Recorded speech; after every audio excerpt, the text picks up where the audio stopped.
আল মাল ওয়াল বানুন জিনাতুল হায়াতিদ দুনিয়া। আল্লাহ তাআলা বলছে সম্পদ এবং সন্তানাদি এটা শুধুই কেবল দুনিয়ার জীবনের সৌন্দর্য, ফুলের মতো।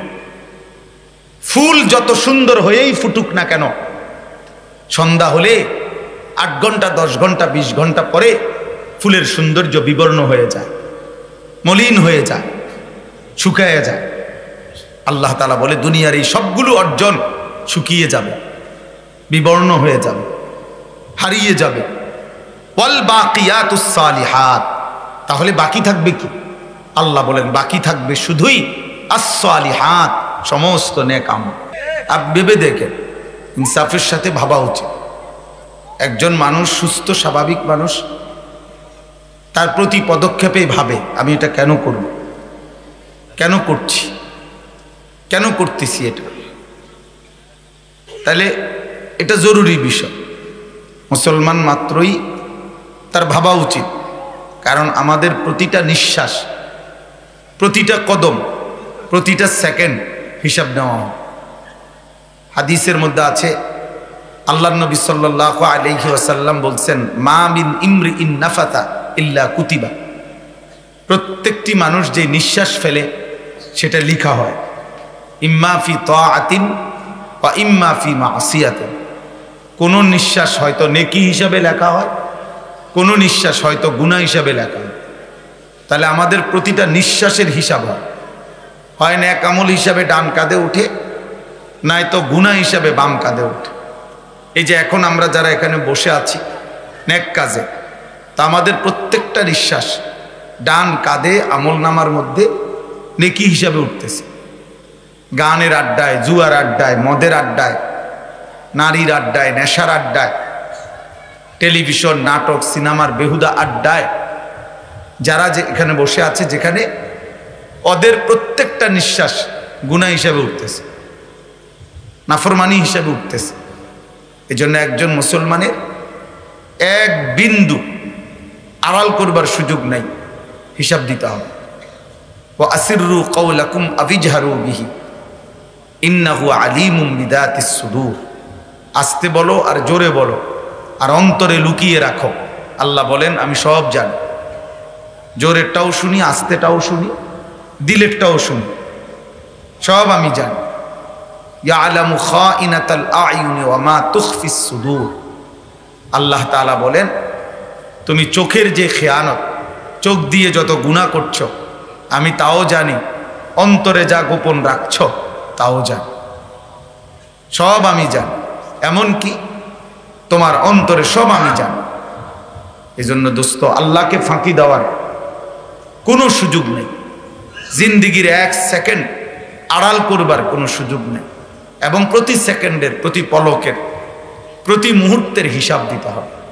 তাহলে যাকে হিসাব দিতে হবে, যাকে আল্লাহর মুখোমুখি দাঁড়াইতে হবে, হাসরের ময়দানে যেতে হবে, সে এত গাফিল হবে কেন? সে এত গাফিল হবে কেন? যার সামনে আখিরাত, যার সামনে কবর। আমরা কিতাবে পড়ছি, এক বুজুর্গকে একজন সাধারণ মানুষ এক আল্লাহওয়ালাকে বলছিল, হুজুর আপনার সাথে আমি একটু কথা বলবো। তখন উনি বলছিলেন যে তুমি কি কোনো মাসআলা জিজ্ঞেস করবা? বলছে না, এমনিতে একটু কথা বলতাম। তখন উনি বললেন, যেহেতু তুমি এমনিতেই কথা বলতে চাচ্ছ, তাইলে তুমি আগে সূর্যটাকে যতক্ষণ তুমি কথা বলতে চাও আমার সাথে, এতক্ষণের জন্য থামায় রাখো। যদি থামায় রাখতে পারো তাইলে আমি তোমার কথা শুনতে রাজি আছি, আর নাই তো সূর্যকে যদি থামাইতে না পারো, তাহলে আমার হায়াতের সময় থেকে বেহুদা তুমি নষ্ট করার অধিকার তোমাকে কে দিল? যদি 20 মিনিট যায়, সেটা তো তোমার না, শুধু আমারও তো যায়। তো আমার 20 মিনিট নষ্ট করার অধিকার, অনুমতি তোমাকে কে দিল? এই জন্য প্রয়োজনীয় মাসআলা হলে তো সেটা জিজ্ঞেস করো, আর নাই তো কেন কথা বলবা বেহুদা? এই জন্য জরুরি বিষয়, মা ইয়ালফিজু মিন কাওলিন ইল্লা লাদাইহি রাকিবুন আতীদ। আল্লাহ তাআলা বলে, জবান দিয়ে যা কিছু বের হয় সব কিছু আমার ফেরেশতা 24 ঘন্টা তৎক্ষণাৎ লিখে নিচ্ছে, হিসাব করতেছে। হিসাব করতেছে। ইদ ইয়াতালাক্কাল মুতালাক্কিয়ানে আনিল ইয়ামিনি ওয়া আনিশ শিমালি কাঈদ।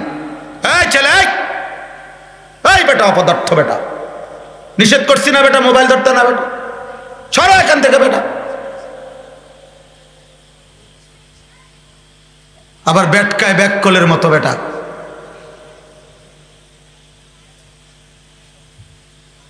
তোমরা স্বেচ্ছাসেবক শোনো নাই আমার কথা, তো ওরে বললা না কেন?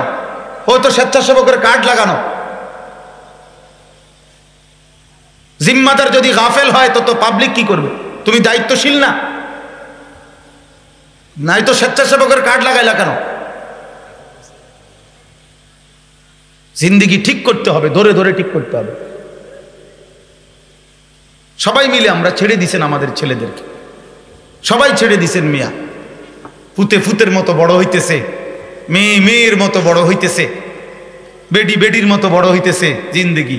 এবারটা শুধু পয়সা কামায়, এবারটার হিসাব হলো শুধু যার যা টাকা লাগে নাও, তোমার মতো তুমি চলো। এটা কোনো জীবন হইতে পারে না মিয়া, কোনো মুসলিম পরিবার এমন হতে পারে না। আজকে আমাদের মুসিবত এই কারণে, আজ আমরা বুক উঁচু করে দাঁড়াইতে পারি না এই কারণ। বাবা মা জীবিত, মুসলমানের ঘর, আপন মা বাপ জীবিত, অথচ ছেলেটা খোদার 365 দিনে কোনোদিন ফজরের নামাজ পড়ে না। এত বড় জানোয়ার নিয়ে মা বাপ কেমনে ঘুমায়? এটা জানোয়ার না তো জানোয়ার কে? এটা মানুষের বাচ্চা মিয়া। কোন মানুষের বাচ্চা হইলে, মুসলমানের বাচ্চা হইলে এটা 1 বছরে কোনোদিন ফজরের নামাজ পড়বে না মিয়া। আপনি কি এর বাপ হইলেন মিয়া? কিত্তেন বাপ হয়েছেন আপনি? আপনি কিসের বাপ? আপনি কিসের মা হইলেন? চোখের সামনে সারা রাত পাশের রুমে শুইয়া আপনার ছেলে সারা রাত মোবাইলে উলঙ্গ ছবি দেখে, আমনে বেটা বয়ে বয়ে ঘুম জানা, সারা রাত দিন মাথার ঘাম পায়ে ফেলাইয়া টাকা কষ্ট করে রোজগার করে। কি কষ্ট করে ঘর বানাইলো, খাট বানাইলো, সোফা বানাইলো, ফার্নিচারগুলো বানাইলো। 18 বছর বিদেশ, 32 বছর ধরে বিদেশ করে রয়েছে, 22 বছর ধরে 20 বছর ধরে বিদেশ। মাথার ঘাম পায়ে পড়ে, 18 ঘন্টা 16 ঘন্টা 14 ঘন্টা 12 ঘন্টার কমে ডিউটি নাই। এই রক্ত পানি করা টাকা, ঘাম ঝরা টাকা, প্রতিটা টাকা। আমি তো চিনি মিয়া প্রবাসীকে, প্রতি বছরই হজ উমরার সফরে গেলেই আমরা তো প্রবাসীদের রুমে রুমে যাই, প্রবাসীদের কাছে যাই আমি। এই রক্ত পানি করা টাকাটা, এত কষ্টের টাকা বেচারা পাঠায় দেশে, আর এই অসৎ অপদার্থ সারাক্ষণ এটা দিয়ে মোবাইল টিপে। তার বাপের ঘামের টাকা,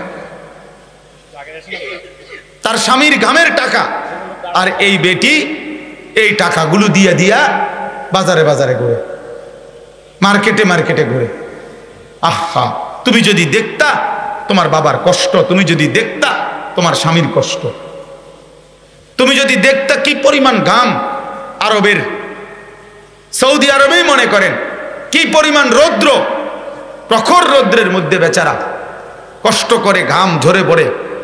এই ঘামের টাকা দিয়া ছেলে সারা রাত সারা দিন নারী ছবি, মোবাইলের অস্থির দৃশ্য, চুলের ফ্যাশন, একটা মোটর সাইকেল, বন্ধুদের আড্ডা ছাড়া আর কিছু না।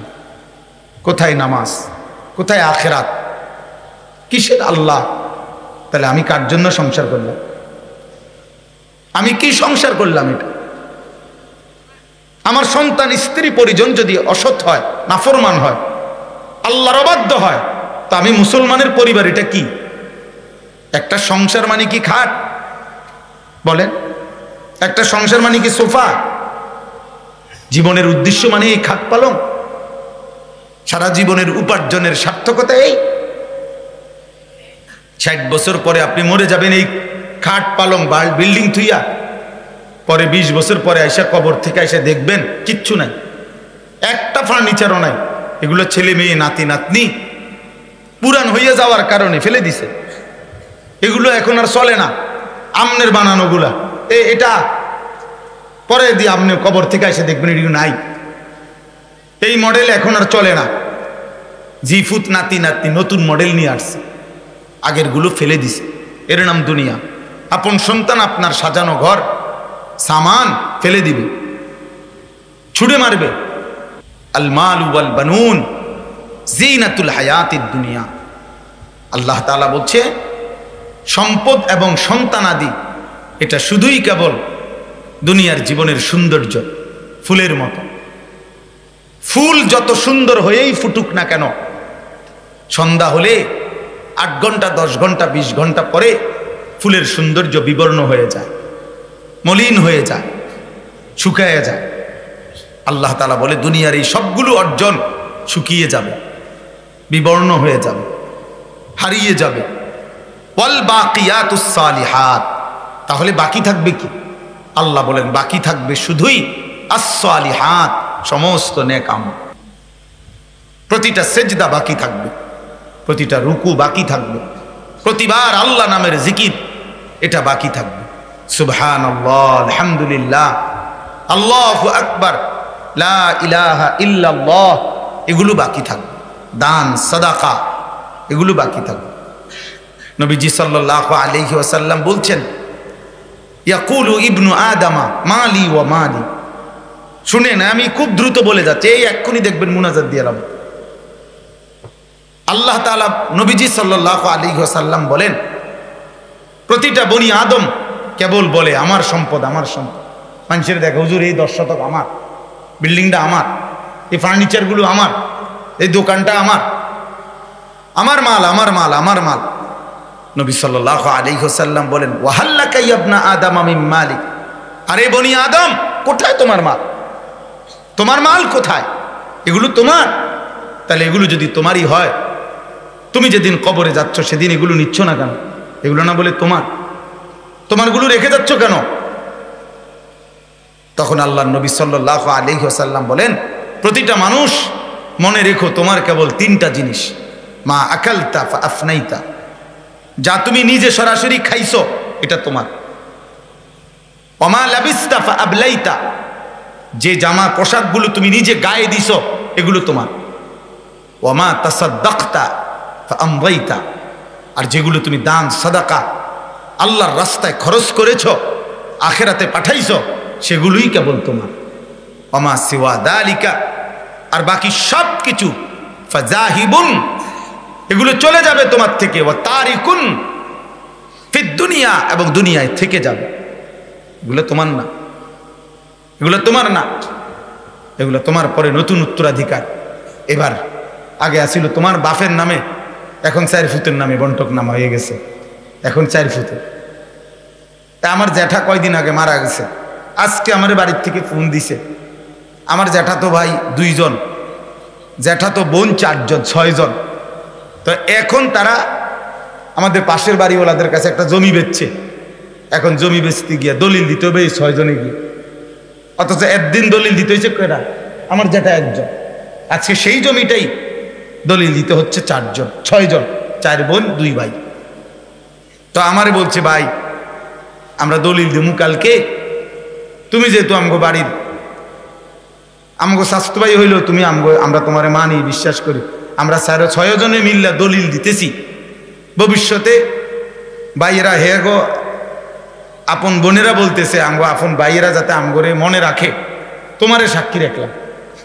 স্বাস্থ্য ভাই তুমি, যেহেতু আমি আলেম মানুষ হিসাবে আমারে বলছে যে তুমি সাক্ষী থাকলা, তুমি সাক্ষী থাক। আমি ঠিক আছে ভাই আফা, আমি আপনাদের কথা মনে রাখবো, আমি স্বাস্থ্য ভাইগুলোর লগে কথা কম ভবিষ্যতে। যাই হোক, তো আমার বলার উদ্দেশ্য হলো দেখতে না দেখতে সেই 1 জনের মালিকানা 6 জনের মালিকানা হয়ে গেল, 6 জনের মালিকানা হয়ে গেল। অতএব আমার দোস্ত, আমার ভাই, আমার বাপ, আমার ছেলেরা, ইনসাফের সাথে ভাবো। কি জবাব দিবা যুবক? তুমি বলো তোমার কাছে কোনো জবাব আছে কিনা? এরপরেও যুবক, তোমরা যদি 24 ঘন্টা তোমার ওই মোবাইল, তোমাদের এই নারী, তোমাদের এই ছবি, এটাই যদি তোমাদের জীবন হয়, তোমরা তোমাদের এই চুলগুলো সব ওই ইহুদিদের মতো, দুশ্মনদের মতো, বেঈমানদের মতোই রাখতেছ, একটা সেজদাও দাও না। আহা, কোনো মানুষের বাচ্চা এত পাষাণ হইতে পারে না, মুসলমান তো দূরে থাক। তুমি যদি মুসলমানের বাচ্চা হয়ে থাকো, তোমার কলিজার মধ্যে আটটু দরদ থাকার কথা ছিল, আটটু চোখের পানি পড়ার কথা ছিল, চিৎকার করা দরকার ছিল যে হায় মাওলা, আমি আর কি করতে পারি মালিক মুসলমানের এই মজলুম হালাতে, মুসলমানের এই নির্মম হালাতে। কিন্তু দেখবেন আমাদের ছেলে পেলেদের হালাত হলো, তার পাশেও যদি সমস্ত মুসলমান নিশ্চিহ্ন হয়ে যায়, সে তার আগের মতো, তার কোনো করণীয় আছে কিনা এটাও ভাবে না। এই নারী, ছবি, মোবাইল, চুল ফ্যাশন, মোটর সাইকেল, বন্ধুদের আড্ডা, খালাস, এভাবেই রাত যায়, এভাবেই দিন যায়। আহা আহ, এইভাবে বুঝি একটা জাতি টিকে? তাহলে পৃথিবীর কোথাও মুসলমান ৭৭ বছর ধরে নিরাপত্তা পায় নাই, কোথাও ৭৮ বছর ধরে নিরাপত্তা নাই, কোথাও ৬১ বছর ধরে মুসলমানের নিরাপত্তা নাই। এই মুহূর্তে প্রিয় বন্ধু, প্রিয় ছেলেরা, একটা ছেলে হলো ভাইব, কে তোমারে বলছে যে তোমার উপরে কোনো দিন মুসিবত আসবে না? তুমি এত নিশ্চিত হয়ে গেলা কেমনে? তুমি এতটা নিরাপদ নিজেকে ভাবলা কেন যে তুমি তোমার এই জিন্দিগি এভাবেই চলে যাবে? এই নারী দেখে দেখে, ছবি দেখে দেখে, এই উলঙ্গ দৃশ্য দেখে দেখে, এই চুলের ফ্যাশন করতে করতে একটা ওয়াক্ত নামাজ পড়লা না, সেজদা দিলা না, এভাবেই জীবন পার হয়ে যাবে? বলেন, ইনসাফ বলেন। এক ভাবো ভাই, আজকে ভাবার সময়, ফিকির করার সময়, এটা ইনসাফের সাথে ভাবা উচিত যে আমার কোনো কর্তব্য আছে কিনা, আমার কোনো করণীয় আছে কিনা, আমার কিছু করার আছে কিনা। কিছু, যেই কোনো জাতির, পৃথিবীর যেই কোনো জাতির যুব সমাজ ওই জাতির শ্রেষ্ঠ সম্পদ, ওই জাতির শ্রেষ্ঠ সম্পদ। যে কোনো জাতির কিশোর নওজোয়ান যদি জেগে যায়, পুরা জাতি জেগে যায়। এই জন্য যৌবনের এই সুন্দর টাইম, 17, 18, 20, 22, 25 বছরের ছেলেরা অনাদরে, অবহেলায়, খামখেয়ালি করে করে তোমরা হায়াত শেষ করে দিচ্ছ। তাহলে এই যে মজলুম মুসলমান চিৎকার করছে, মজলুম মুসলমান আহাজারি করছে, তাদের জন্য আমাদের কিছুই করার নাই, আমাদের কোনোই কর্তব্য নাই, আমাদের কোরআন কিছু বলে নাই। ওমা লাকুম লা তুকাতিলুনা ফি সাবিলিল্লাহ ওয়াল মুস্তাদআফিনা মিনার রিজালি ওয়ান নিসাই ওয়াল বিলদান আল্লাযীনা ইয়াকুলুনা রাব্বানা আখরিজনা মিন হাযিহিল ক্বরিয়াতিজ যালিমি আহলুহা। আল্লাহ বলে, তোমাদের মুসলমানগণ কি আজকে সময়ের এই ব্যবধানে সবার কাছে বলি, বাবারা, আপনারা আপনাদের সন্তানদেরকে বেনামাজি জিন্দেগির উপরে ছেড়ে যায়েন না, কষ্ট পাবে। আগামীর সময়টা খোদার কসম ঈমান বাঁচায় রাখতে কষ্ট হবে, কষ্ট হবে বাপ। আপনারা আপনাদের ছেলে বিল্ডিং দিয়া কিচ্ছু লাভ হইতো না, এজন্য শুধু বিল্ডিং, শুধু খাট পালং আর সোফা ফার্নিচার দিয়ে গেলেন, রঙিন টেলিভিশন দিয়ে গেলেন, রাস্তার লগে জমি কিনা দিয়ে গেলেন, বাজারে ভিট দিয়ে গেলেন, অথচ ছেলেকে দিন দিয়ে গেলেন না। ছেলেও নামাজ পড়ে না, মেয়েও নামাজ পড়ে না, স্ত্রীও নামাজ পড়ে না, ঘরের কেউ কোরআন শরীফ পড়তে পারে না, ফজরের নামাজ কেউ পড়ে না, কেউ আল্লাহর কোরআন সহি শুদ্ধ পড়তে পারে না। লানত ওই ঘরের উপরে, লানত ওই ফ্যামিলির উপরে, অভিশাপ ওই ফ্যামিলির উপরে। বেটা, কিচ্ছু করে গেলেন না, আপনি বরবাদ করে দিয়ে গেলেন সংসারটারে, ধ্বংস করে দিয়ে গেলেন সংসারটারে, ধ্বংস করে দিয়ে গেলেন, বরবাদ করে দিয়ে গেলেন। এই খাট পালং সোফা ফার্নিচার টাইলস, এগুলো মানুষের কিচ্ছু না। ওই টাইলসওয়ালা বাড়ি এটা কোনো বিষয়ই না মিয়া।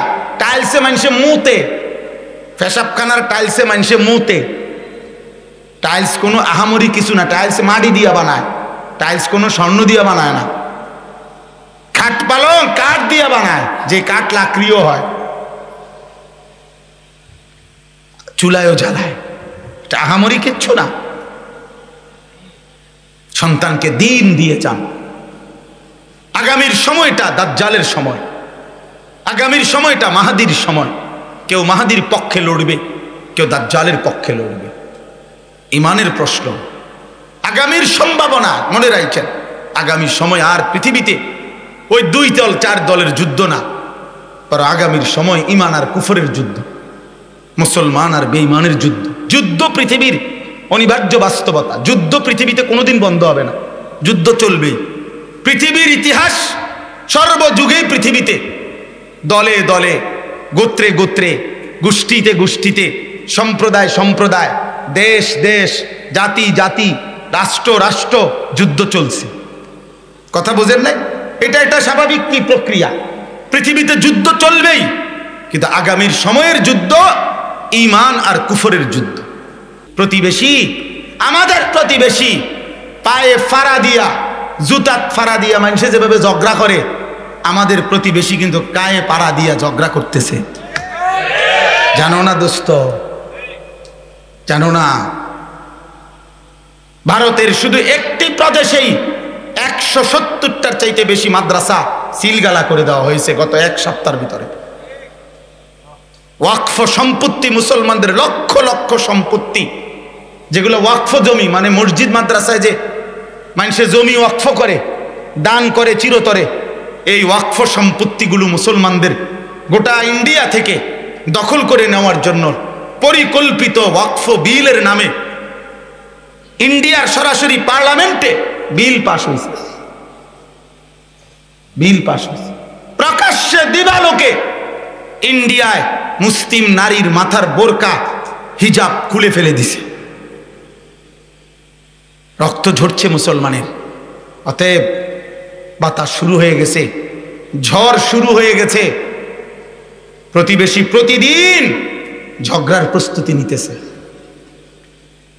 এজন্য দোস্ত, তোমাদের কাছে অনুরোধ করছি, হাত জোড় করে, এমন যেন না হয় যে সারা রাত এশার নামাজও পড়লা না, ফজরের নামাজও পড়লা না, আর সারা রাত মোবাইলে উলঙ্গ ছবি আর নারী, জিনার ব্যভিচারের দৃশ্যই দেখে দেখে ঘুমায় গেলা। এভাবেই তোমার ঘুম আসছে, শরীরটা নাফাক। এই হারাম ছবি দেখলে বীর্যপাত হয়, শরীর নাফাক হয়। এই শরীর নাপাক হওয়ার পরে, এরপরে এই অবস্থায়, প্রিয় ভাই আমার, বাবা আপনাদেরকেও বলি, ছেলেটা আপনার, ছেলে তোমাকেও বলি, ভাই তুমি মনে করো এশার নামাজও পড়লা না, ফজরের নামাজও পড়লা না, আর সারা রাত উলঙ্গ ছবি দেখে, নারী দেখে শরীর নাপাক বানিয়ে তুমি যে শুয়ে রইলা, এই ঘুম যদি আর না ভাঙে, এই রাত যদি আর ভোর না হয়, এই চোখ যদি আর না মেলে, সেদিন ভেবে দেখো তোমার মৃত্যু কিসের উপরে হয়েছে, কিসের উপরে হয়েছে। হ্যাঁ, আপনি ভেবে দেখেন আপনার ছেলের মৃত্যু কিসের উপরে হয়েছে।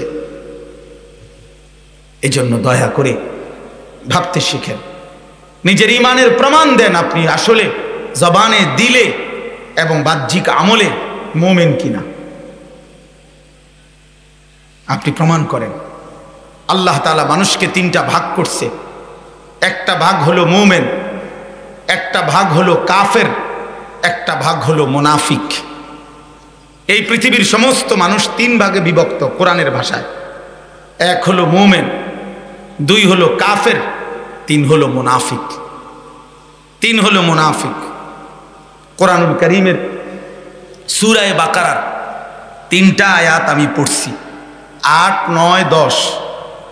কোরআনুল কারীমের সূরা বাকারা মানে দ্বিতীয় সূরা, সবচেয়ে বড় সূরা। এই সূরার প্রথম 20টা আয়াত টানা 1 নম্বর আয়াত থেকে 20 নম্বর আয়াত পর্যন্ত আল্লাহ তাআলা এই 3 প্রকার মানুষের বর্ণনা দিছেন। এর মধ্যে 1 নম্বর থেকে 5, প্রথম 5টি আয়াত আল্লাহ তাআলা মুমিনের পরিচয় দিছেন, মুত্তাকির পরিচয়। 2 নম্বরে 6 এবং 7 এই 2টা আয়াতে কাফেরের পরিচয় দিছেন। আর 8 নম্বর থেকে 20 নম্বর, 8 নম্বর আয়াত থেকে 20 নম্বর 13টি আয়াত এক টানা আল্লাহ তাআলা মুনাফিকের পরিচয় দিছেন। কোরআনুল কারীমে। মুমিনের পরিচয় দিতে ব্যবহার করছেন 5টি আয়াত, কাফেরের পরিচয় দিতে ব্যবহার করছেন 2টা আয়াত, আর মুনাফিকের পরিচয় দিতে ব্যবহার করেছেন কতটি আয়াত? 13টি আয়াত। 13টি আয়াত। দোস্ত, ছেলেরা, বাবারা, প্রমাণ করো তুমি মুসলমান। এই চুল দিয়ে প্রমাণ করো তুমি মুসলমান। এই লেবাস দিয়ে প্রমাণ করো তুমি মুসলমান। সারাদিনে যারা এক ওয়াক্ত নামাজ পড়ল না, প্রিয় বন্ধু, তুমি প্রমাণ করো তুমি কিভাবে মুসলমান। নারী ছবি ছাড়া তোমার জিন্দিগি চলে না, অশ্লীল দৃশ্য না দেখলে তোমার ঘুম হয় না, তুমি মোবাইল ছাড়া 1 মিনিটও চলতে পারো না। তুমি নিজেকে দাঁড়িয়ে প্রমাণ করো তুমি কিভাবে মুসলমান। মুমিন তো তাকে বলে যে তার দিলে, জবানে ও সারা দেহে নিজের ঈমানের প্রমাণ দেয়। তাসদীক বিল জিনান ওয়াল ইকরার বিল লিসান ওয়াল আমাল বিল আরকান। 3 ভাবে বুঝাইতে হবে আমি মুমিন। আমার দিলের মধ্যে থাকতে হবে লা ইলাহা ইল্লাল্লাহু মুহাম্মাদুর রাসূলুল্লাহ। আমার জবানেও থাকতে হবে লা ইলাহা ইল্লাল্লাহু মুহাম্মাদুর রাসূলুল্লাহ। আমার সারা দেহে বুঝাইতে হবে যে আমি আল্লাহ ছাড়া আর কাউকে মানি না, আমি মুহাম্মদ সাল্লাল্লাহু আলাইহি ওয়াসাল্লামকেই একমাত্র আমার আল্লাহর রাসূল মানি। এটা অঙ্গ দিয়া, সারা দেহ দিয়ে, আমলের মাধ্যমে প্রমাণ করতে হবে। তাইলেই মুমিন, তাইলেই মুমিন। এজন্য দোস্ত, আমার অনুরোধ, আমি একটা বড় সমস্যা হয়েছে। আমি মুফতি আমজাদ সাহেব আমার অনেক প্রিয় মানুষ, আলেমদের মধ্যে সবচেয়ে ঘনিষ্ঠ মানুষ যিনি আমার, একেবারে বেশি ঘনিষ্ঠ যারা আমার, এর মধ্যে উনি একজন। উনি আমার কয়দিন আগে যেন বলছে এই মাহফিলটার কথা, আমি বলছি, কিন্তু আমার টোটালি এটা মনে ছিল না। আমার ডায়েরিতেও লেখা নাই, আমার স্মৃতিতেও নাই। গতকালকে আমি আবার শুনছি যে এই মাহফিলটাও আমার আছে। আমি একেবারেই নিরুপায়। আমার আরেকটা মাহফিল আছে আজকে, ওইটা আমার মূল মাহফিল। এখন এইখানে মাঝখানে মুফতি আমজাদ সাহেবের কথা হলো আপনি এনে আসতেই হবে যাবেন। আমি বলছি আমি কি করতে পারি? মামা গ্রিববাদ বয়ান করছি আমি শাহরাস্তি, তো যদি এটা লেখা থাকতো তাহলে ওইটা আমি না দিতাম, কিন্তু এটা আমারই দুর্বলতা, হয়তো আমার ভুলে গেছি। আমি খুব বেশি আমার এর মন হয় নাই ভুল, কেমনে হয়েছে মালিকের ফায়সালা। কিন্তু এই মাহফিলটার ঘোষণা আমি ওই যে আব্দুল কুদ্দুস ভাইয়ের, ওনারা তো দেখলাম এই মাত্র, ওইখানে মনে ঘোষণা দিছিল এখানে না, আপনার মসজিদের এখানে যে কয়দিন আগে আমি বয়ান করছি, কিন্তু আমি আসলে এটা বুঝছি না যে এইটা কইছে না কি কইছে। এতটুকু বুঝছি যে আমার নাম কোথায় যেন কইছে দূর, এইটাও আমি তখন জিজ্ঞাসা করি নাই। যাই হোক, হুজুরের উপরে ভরসা করে ছেলেরা হয়তো নিজেরা আর যোগাযোগ করার এতটা দরকারও বোধ করে নাই। সব মিলাইয়া আলহামদুলিল্লাহ এতটুকু আসছে। আমি শুধু এই শেষ কথাটা আমার এটাই বলতে চাই, নওজোয়ান ভাই, তোমরা আল্লাহর দিকে ফেরো, তোমরা আল্লাহর দিকে ফেরো, তোমরা আল্লাহর দিকে ফেরো। দয়া করে আল্লাহর দিকে তোমাদেরকে ফিরতেই হবে। আমাদের আল্লাহ আমাদের সমাধান, শুধুই আল্লাহ। এই জন্য দয়া করে প্রত্যেকে ইনশাআল্লাহ আল্লাহর দিকে ফিরিলে আমাদের সেজদা, আমাদের চোখের পানি, আমাদের দোয়া, আমাদের আল্লাহর সাথে সম্পর্ক আমাদের বিজয় আনবে, আমাদের সফলতা আনবে, আমাদের নিরাপত্তা আনবে। তাহলে আমি যেই কথাটা শুধু এই 3টা আয়াত তর্জমা করি, তাইলে আমার কথা শেষ। আল্লাহ বলছেন ওয়ামিনান নাসি মান ইয়াকুলু আমান্না বিল্লাহি ওয়া বিল ইয়াউমিল আখির। কিছু মানুষ আছে যারা শুধু বলে আমি আল্লাহকে মানি, আখিরাতকে মানি। আল্লাহ বলেন এতটুকু বলেই সে মনে করে আমি মুমিন, অথচ আল্লাহ বলেন আমি আল্লাহ বলতেছি ওয়ামা হুম বিমুমিনিন, এরা মুমিন না, এরা মুমিন নয়। ইউখাদিউন আল্লাহ ওয়াল্লাযীনা আমানু, আল্লাহ বলেন এরা মুনাফিকি করে, এরা জবান দিয়ে স্বীকার করে আল্লাহকে মানি, আখিরাতকে মানি, কিন্তু কর্মে জিন্দেগিতে ঈমান ইসলামের কোনো নমুনাই এদের মধ্যে নাই।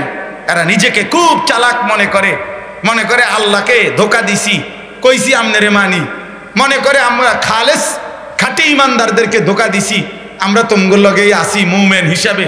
আল্লাহ বলেন ওরা মনে করছে আল্লাহকে ধোকা দেয়, ইমানদারকে ধোকা দেয়, ওমা ইয়াখদাউনা ইল্লা আনফুসাহুম ওমা ইয়াশউরুন। আল্লাহ বলে না রে নাফরমান, আরে মুনাফিক, তুই মূলত তোর নিজেকে ধোঁকা দিচ্ছিস, অথচ তুই বুঝতেই পারো না। আল্লাহকে কেউ ধোঁকা দিতে পারে না, ইমানদারের কেউ ক্ষতি করতে পারে না, নিজের বরবাদি তুমি নিজেই করলা, নিজেই করলা। তুমি না ভোটার আইডি লেখছো মুসলমান, তোমার ধর্ম ইসলাম, তোমার আইডি কার্ডে লেখা, পাসপোর্টে লেখা, জন্ম নিবন্ধন সনদে লেখা, কিন্তু তোমার চেহারা, তোমার সুরত, তোমার লেনদেন, তোমার আখলাক, তোমার জিন্দেগি কোনো কিছুতে ইসলামের নমুনা নাই, ইমানের নমুনা নাই। এমন মুনাফিকি কইরো না বাপ, এমন মুনাফিকি কইরো না। আল্লাহ আমাদেরকে বুঝ দান করেন। ফি কুলুবিহিম মারাদুন ফাযাদাহুমুল্লাহু মারাদা। মূলত আল্লাহ বলেন প্রত্যেক মুনাফিক, এই দ্বিমুখী যে মুখে বলে মুসলমান, কর্মে যার ইসলামের ছিটা ফোটা নাই, এটা মূলত মুনাফিক। এই মুনাফিক এরকম করে কেন? মুখে বলে মুসলমান অথচ জিন্দেগিতে ইসলামের ছিটা ফোটাও নাই, এমন করে কেন? কারণ হলো তার অন্তরের মধ্যে রোগ, কুফরের রোগ, নেফাকের রোগ, শিরিকের রোগ, দুনিয়ার লোভ। এই রোগ তার, হাজারো দুনিয়া প্রীতি, এটা তার দিলের মধ্যে বসে আছে। আল্লাহ বলেন আমার সাথে এই চালাকি করার কারণে ফাযাদাহুমুল্লাহু মারাদা, আমি আল্লাহ তাদের রোগ আরো বাড়ায় দিলাম। যা দুনিয়ার লোভ আরো বাড়ায় দিলাম, নাফরমানি তোরে চালাইয়াই দিলাম। ওয়ালাহুম আযাবুন আলীম। আল্লাহ বলেন আর শেষ পর্যন্ত আখিরাতে আমি তাদের জন্য নির্ধারণ করে রেখেছি অত্যন্ত মর্মান্তিক আযাব, বিমা কানু ইয়াকদিবুন, কারণ তারা কথায় এবং কর্মে মিথ্যা বলেছে। কথা বলেছে একরকম, কর্মে প্রকাশ করেছে ভিন্ন রকম। আপনি যদি নিজেকে মুসলমানই মনে করেন, আপনি সুদ খাবেন কেন? আপনি যদি নিজেকে মুসলমানই মনে করেন, আপনি মিথ্যা বলবেন কেন? জেনা, বেবিচার, মদ, জুয়া, অশ্লীলতা, বেহায়াপনা করবেন কেন? করবেন কেন? যদি বলেন তো হুজুর গুনাহ তো সবাইরই দিয়ে হয়। হ্যাঁ, গুনাহ দুই রকম। এক গুনাহ তো কখনো কারো দ্বারা কোনোটা হয়, সে সাথে সাথে ছেড়ে দেয়, তওবা করে আবার ফিরে আসে। আরেকটা হইল মুনাফিকি, তো ওইটা যে লাগাতার সে গুনার উপরেই জমে আছে, টিকে আছে, গুনাহ ছেড়ে দেওয়ার কোনো নাম গন্ধ তার মধ্যে নাই। এটা কোন ধরনের গুনাহ বলে? এক মুসলমান 30 বছর মিথ্যা বলে, এক মুসলমান 30 বছর সুদ খায়, এক মুসলমান 60 বছর পর্যন্ত বিড়ি খায়, এক মুসলমান 70 বছর বয়সেও গালি দেয়, এক মুসলমান 365 দিনে এক বছরে কোনোদিন 5 ওয়াক্ত নামাজ পড়বে না। এটা মুসলমান? কথা বলেন না কেন? এই জন্য বাপ নিজের ঈমান, নিজের ইসলাম সুন্দর করেন, নিজেকে মুনাফিক বানায়েন না, নিজেকে দ্বিমুখী বানায়েন না। আল্লাহকে ক্ষতিগ্রস্ত কেউ করতে পারবে না, ইমানদারের ক্ষতিগ্রস্ত কেউ করতে পারবে না।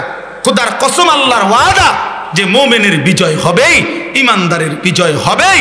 এজন্য আমরাও ইয়াকিন রাখি। আল্লাহ তাআলা আজকের এই মুবারক মাহফিলকে, নওজওয়ানদের এই ইন্তজামকে কবুল করে নেন। আপনাদের সকলকে আল্লাহ তাআলা ঈমান আমলের জিন্দেগি দান করেন। আমিন। সুবহানাল্লাহি ওয়া বিহামদিহি, সুবহানাকাল্লাহুম্মা বিহামদিকা, আশহাদু আল্লা ইলাহা ইল্লা আনতা, আস্তাগফিরুকা ওয়া আতুবু ইলাইক।